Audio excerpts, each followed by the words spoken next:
First. Okay, na five. And then, kaya sabi ko nga, it's not in the mood. Nagbigay na siya ng kanyang mga huling kabili. Sabi niya, kung saan daw siya mamatay, doon daw siya i-cremate. Oh. Okay, so sabi niya, Ano naman yan? Oo.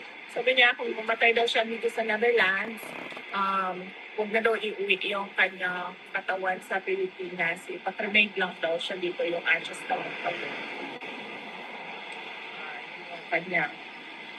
And then, sabi ko, discuss na lang natin sa susunod kasi hindi ako pro-cremation. Hindi ako pro-cremation.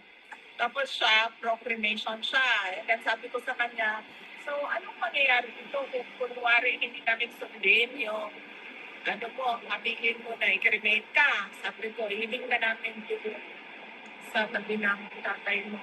Babalik ka ba? Sabi ko, babalik ka ba? Sabi niya, well, hindi naman, pero pag-isipan ko, pupultuhin kita o hindi.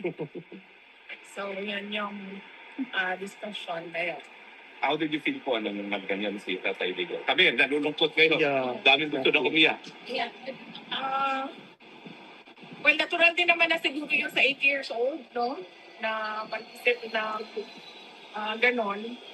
So, and mabuti na rin yun na alam natin lahat kung ano yung kanyang last wishes para magagawa yun pag nangyari. Are you prepared for that, Vice President? Ang objection ko lang is hindi nga ako pro-cremation. So, ang takot ko lang din is baka pagtuhin niya ako pag isinagag yung kanyang apelid na pagpag-cremation. So, yan. Ma'am, once again, you've proven you're a woman of steel kasi yung dalawa mong kapatid na lalaki, very emotional pag nagkaganyan na si Tatay Digo. Where do you get the strength? Well, galing din siguro kay PRD na, diba, turo niya. Ilang beses ko na rin nasabi na turo niya talaga na huwag umiyak. In fact, isang beses na bumisita kami dyan, na umiyak si Kitty, dahil nagalitan pa niya. Hindi niya useless yung mga lupa. Meron ba siyang request meanwhile?